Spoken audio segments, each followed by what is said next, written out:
तो साथियों नमस्कार, मैं संतोष कुमार अम्बेश और अपने सहयोगी साथी रमेश चंद के साथ में मैं पहुंचा हूं दिल्ली विश्वविद्यालय, जो कि आज एक दिवसीय कार्यक्रम अंतर्राष्ट्रीय माता सावित्रीबाई फुले शोध संस्थान की तरफ से आज उसका नींव रखा गया है और उसके समक्ष अवार्ड का फंक्शन किया गया है। जैसे कि मैं तस्वीरों के माध्यम से मैं दिखा देना चाहता हूं कि आज माता सावित्रीबाई फुले को पुष्प अर्पण करते हुए और तमाम जितने भी यहाँ पे मुख्य अतिथि और अतिथि के रूप में आए उनको सम्मानित किया गया और सम्मान के साथ साथ में याद किया गया उन विचारों को जो माता सावित्रीबाई 18वीं सदी में जिन्होंने एक मुहिम चलाया था कि महिलाओं के लिए भी शिक्षा होना भी चाहिए। उन महिला की हम बात कर रहे हैं, वो 18वीं सदी में जन्मी है।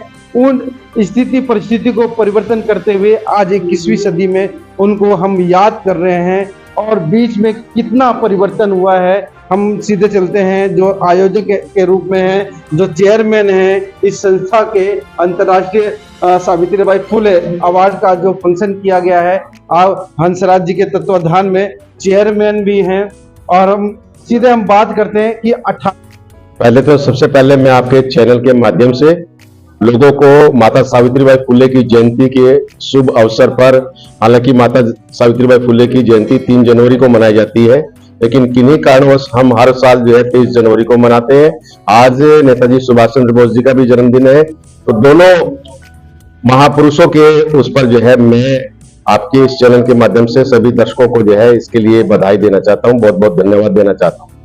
सर, उस समय का काल जो कि 18वीं सदी, जो कि महिलाओं के लिए एक विनाश काल माना जाता है या उससे पहले, मगर माता सावित्रीबाई जी के द्वारा जो शिक्षित हुई जो महिलाएं, जो काफी संघर्ष करती हुई महिलाओं को शिक्षा दिया और आज वर्तमान में देख रहे हैं कि आपके स्टेज पे आपने अवार्ड दिया, जो कि वो महिलाएं जो बड़े बड़े ऑफिसर है, कितना परिवर्तन हुआ है। बिल्कुल जो है ना, देखिए वो विनाश का समय था तो आज विकास का है, आज महिला सशक्तिकरण हो चुका है। आज जो है माता सावित्रीबाई फुले से शिक्षा ग्रहण करके उनके द्वारा जो संकल्प लिया गया था, एक पहला विद्यालय जो 1848 में माता सावित्रीबाई फुले ने खोला, एक के बाद एक बहुत सारे विद्यालय खोले और उसके बाद जो शिक्षा का प्रचार प्रसार हुआ और उसी से प्रेरणा लेकर के बाबा साहब डॉक्टर अंबेडकर ने शिक्षा का अधिकार कानून भी बनवाया और देखिए 2010 में जो है वो लागू भी हुआ। तो ऐसी उसमें आज ये नहीं कह सकते हम, माता सावित्रीबाई फुले ने अपने समय में जो कष्ट सहा, जो जितनी परेशानियां सही, वो जो है आज जो है पूरी तरह से चरितार्थ हो रही है। दूसरे लोग जो है उसके साथ साथ जो है समता, समानता, बंधुत्व की भावना जो है वो आज लोगों में है, समरसता की भावना आज है। आज वैसा समय नहीं है जैसा पहले 1848 का समय था। मगर कहीं ना कहीं लिटरेचर की हम बात करते हैं तो लिटरेचर में आपने बहुत अच्छा, आप बधाई के पात्र हैं, जो कि नाम से जो माता सावित्रीबाई फुले के नाम से आप शोध मतलब आप कर रहे हैं और मतलब कि एक संस्थान भी आपने खोल दिया है। मगर कहीं ना कहीं लिटरेचर में अब देखा जाए तो वो माता सावित्रीबाई फुले का पाठ ही मतलब नहीं पढ़ाया जाता। देखिए पाठ पढ़ाया जाता है, हमने पिछली बार भी दिल्ली विश्वविद्यालय से आवेदन किया था, निवेदन किया था और माता सावित्रीबाई फुले को अब पढ़ाया जा रहा है और केवल न यहाँ दिल्ली विश्वविद्यालय, दूसरे उसमें विश्वविद्यालय में भी पढ़ाया जा रहा है, क्योंकि मराठी में ज्यादा साहित्य है। तो मराठी से अनुवाद होकर के उत्तर भारत के तमाम विश्वविद्यालयों में हिंदी भाषा में जो है, और हमारा जो संस्थान है उसका पहला ही काम यह है कि माता सावित्रीबाई फुले के जो सामग्री है जो मराठी में है उसका अनुवाद करके पूरे भारतवर्ष में, पूरे विश्व में जो है उसको फैलाया जाए और जन जन तक जो है पहुंचाया जाए कि किस तरह से जो है माता सावित्रीबाई फुले ने जिस तरह का उत्पीड़न सहा है और उस तरह का उत्पीड़न अब नहीं सहा जाए। ये जो है हमारा संस्थान जो है तरह तरह से जो है समय समय पर जो उनके नाम से जो है प्रतियोगिताएं भी आयोजित करता है, निबंध प्रतियोगिता, कविता प्रतियोगिता, ताकि जो है लोगों में ये प्रचार प्रसार हो। आपने अवार्ड का मतलब फंक्शन रखा है, कहाँ के लोग आए? ये देखिए पूरे देश भर से लोग आए, जो हमने एक ज्यूरी बोर्ड बनाया हुआ था, उस ज्यूरी बोर्ड में जो अच्छा लगा और पूरे देश से आए, आंध्रा से भी, हैदराबाद से, उत्तर प्रदेश से, हरियाणा से, पंजाब से, दिल्ली से, तो तमाम जो है देश के अच्छे शिक्षाविद जो है हमने चुन करके जो है जिन लोगों ने चुना उनको यहाँ सम्मानित किया। चलिए इस विषय में और भी जो सहयोगी हैं, उनसे हम बात करते हैं। सर क्या कहेंगे, आपको भी सम्मान किया गया? जी जी, तो इसके लिए बहुत बहुत धन्यवाद। इसके सबसे ज्यादा बधाई के पात्र हैं श्री डॉक्टर हंसराज सुमन साहब, जिन्होंने इतने बड़े शोध को, इतने बड़े प्लेटफॉर्म को यहाँ पर आयोजित किया है। ये सम्मान, इसके लिए बहुत बहुत धन्यवाद। सर आप क्या कहेंगे, आप तो पंजाब से चल करके यहाँ पे? सर मैं सबसे पहले तो माता सावित्रीबाई फुले जो अंतर्राष्ट्रीय शोध संस्थान है उसका धन्यवाद करूंगा कि इतने बड़े लेवल पर इन्होंने कार्यक्रम किया। दूसरा ये है कि इन्होंने काफी 1 साल से इससे पीछे से देखा, रिसर्च वर्क काफी किया इन्होंने और समाज में इस माता सावित्रीबाई फुले के तो घर घर तक पहुंचाने का कार्य किया। मैं डॉक्टर हंसराज सुमन जी जो यहाँ दिल्ली यूनिवर्सिटी में काफी समय से कार्य कर रहे हैं समाज के हित के, उनका भी एक बार बहुत धन्यवाद करता हूँ कि उन्होंने हमारे को इतना मान सम्मान दिया यूनिवर्सिटी के अंदर बुलाया। जो डूटा के राष्ट्रीय अध्यक्ष हैं जो AK बागी साहब, जो कि काफी हजारों की तादाद में जो जितने भी प्रोफेसर एसोसिएशन है उनके वो अध्यक्ष भी हैं। उनसे हम सीधे चलते हैं, इस प्रकार का जो कार्यक्रम होता है होने चाहिए कि नहीं होने चाहिए? नहीं, बहुत जरूरी है। देखिए सबसे बड़ी बात तो ये होती है कि जब तक हम कोई किसी का मतलब जो हमारी महान शख्सियत रही, जो हमारे प्रेरणादायक रहे, उनका चाहे जन्म दिवस हो या उनके किसी कार्य की उल्लेख करना हो, तो खास दिन को खास इसलिए बनाया जाता है ताकि हम उनके विचारों को आम जनता के पास पहुंचा सके। एक दूसरा ये भी होता है हम खुद भी रिवाइज कर लें। क्या है कि ये तो पूरी धापाधापी है ना जी, चारों तरफ भागा दौड़ी लगी हुई है। उस भागा दौड़ी के अंदर हम भी उन विषयों को धीरे धीरे भूल जाते हैं, समाज के उस मतलब नए तरह के कुचक्र में फंसते चले जाते हैं और वो भूल जाते हैं कि हमारे महान पुरुषों ने, महिलाओं ने इस देश की जो धरोहर है, उन्होंने हम लोगों को क्या समझाया और सिखाया और हमारे लिए क्या आदर्श रखे। तो बहुत जरूरी है। मैं तो समझता हूँ कि लोगों को ये लगता है कि सिर्फ प्रचार के लिए या लोगों में बाकी लोगों को फैलाने के लिए, अपने लिए भी बहुत स्वधा है। सो कहते स्वयं से, अपने खुद से अध्याय किसी से करना। पहले महिलाएं जो है और अब में जो परिवर्तन हुआ है, पहले जो मतलब माता सावित्रीबाई फुले की बात करें उस समय बहुत संकुचित मतलब मानसिकता जो होती थी और महिलाएं डर के मतलब बाहर नहीं निकलती थी। स्कूल जाने की तो बात अलग, उनको सही से मतलब के रहने सहने की भी आजादी मिलती है। अब कितना परिवर्तन? नहीं देखिए, अभी परिवर्तन तो आ गया है, लेकिन परिवर्तन मूल्यों में कितना आया है ये बहुत कम बात है। देखिए हमको ये तो देखना पड़ेगा कि भाई हम किस दिशा में जा रहे हैं। सबसे ज्यादा इम्पोर्टेंट ये है कि जो समाज का 50% अंग है वो हर चीज में भागीदारी करने का उसको अधिकार है, ये तो बात तय है।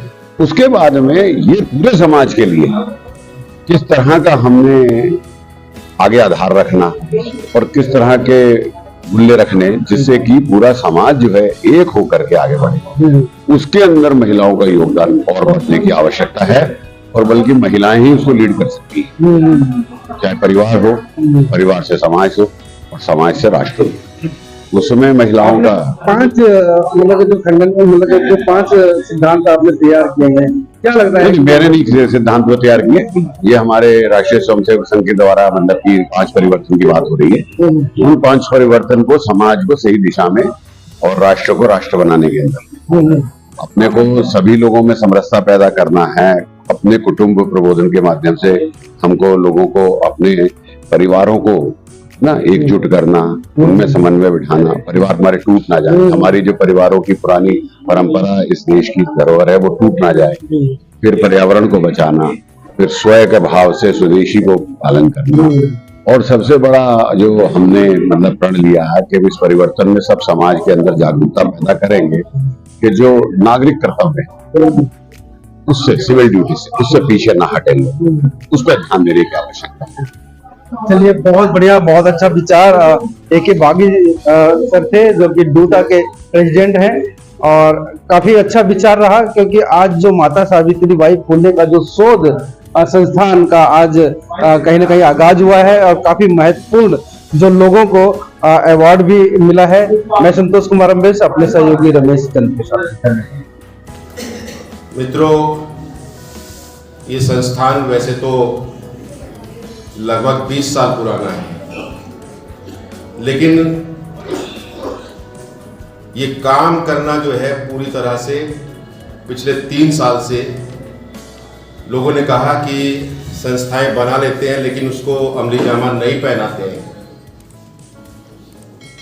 और जैसे ही लोगों ने ये कहा तो सबसे पहले माता सावित्रीबाई फुले पर क्या क्या काम हुए हैं, उन पर क्या क्या काम होना और बाकी है, एक रोड मैप तैयार किया गया। और हर साल जो है माता सावित्रीबाई फुले पर जो है, मैं इस मंच से आह्वान करता हूं आप लोगों को कि ये मंच जो है आप हर साल माता सावित्रीबाई फुले पर पुस्तकें जो है वो प्रकाशित करता है और रिसर्च के लिए लोगों को आमंत्रित करता है। तो पहला ऐसा संगठन है, विदेशों से बहुत लोगों के फोन आते हैं। हमसे कई लोगों ने पूछा भी आपको फंड कहाँ से मिल रहा है? कहीं कोई फंड नहीं है, किसी भी प्रकार का कोई फंड नहीं है। मैंने अपने पिताजी के नाम से एक ट्रस्ट बनाया हुआ है, उसी ट्रस्ट से ये सारा पैसा आता है। और वो पैसा जो है अपने उन सम्मानित साथियों को हम सम्मानित करते हैं जिनको कोई सम्मानित नहीं करता। ना राज्य सरकार सम्मानित करती है, ना केंद्र सरकार सम्मानित करती है। हम ऐसे लोगों को चुन करके, हमारी ज्यूरी जो है, एक बोर्ड बनाया हुआ है जिसमें सारे जी उसके चेयरमैन हैं और उसमें आवेदन आमंत्रित किए जाते हैं। और जो हमें अच्छा लगता है, जो सारे जी हमारी बिल्कुल नहीं चलती है, सारे जी जो है उनको देखते हैं कि जिसकी अच्छी फाइल है, जिसका अच्छा काम है, उनको ये सम्मानित करने के लिए हमें कहते हैं। तो हमने आज माता सावित्रीबाई फुले की 194वीं जयंती के अवसर पर ये जो सम्मानित किया है, ये एक छोटा सा सम्मान है। आप और जो है माता सावित्रीबाई फुले के विचारों को जो है दूर दूर तक फैलाए ताकि लोगों को पता चले। यदि माता सावित्रीबाई फुले नहीं होती तो जो है सहारे जी भी यहाँ नहीं होते।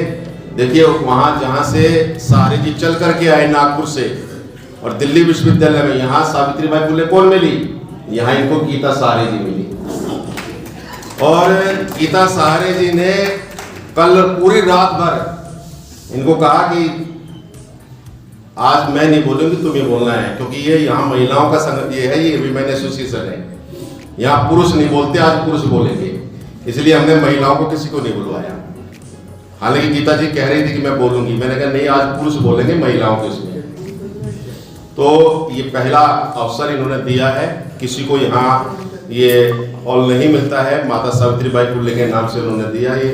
और मैं पुनः आपको और इस मंच की ओर से, हालांकि धन्यवाद ज्ञापित जो है केपी सिंह जी ने करना था, लेकिन क्योंकि मैं आप लोगों के बीच में दूरी नहीं बनना चाहता, तो मैं आपको पुनः एक बार हमारे संस्थान की ओर से जो जिन लोगों को सम्मान मिला है वो जो है इस सम्मान के योग्य थे वास्तव में। और अगली बार जो आपको सम्मान मिला और लोगों को भी इसके लिए प्रोत्साहित करें। बहुत बहुत धन्यवाद। नायक जय हे भारत भाग्य विधाता, पंजाब सिंध गुजरात मराठा द्राविड़ उत्कल बंगा, विंध्य हिमाचल यमुना गंगा, उत्कल जलधि तरंगा। तब शुभ नामे जागे, तब शुभ आशीष मांगे, गाए तब जय गाथा। जन गण मंगल दायक जय हे भारत भाग्य विधाता, जय हे जय हे जय हे जय जय जय जय हे। आप इस वीडियो के बारे में अपनी राय अवश्य दें तथा वीडियो को लाइक, शेयर और कमेंट्स साथ साथ चैनल को सब्सक्राइब करना न भूलें। धन्यवाद।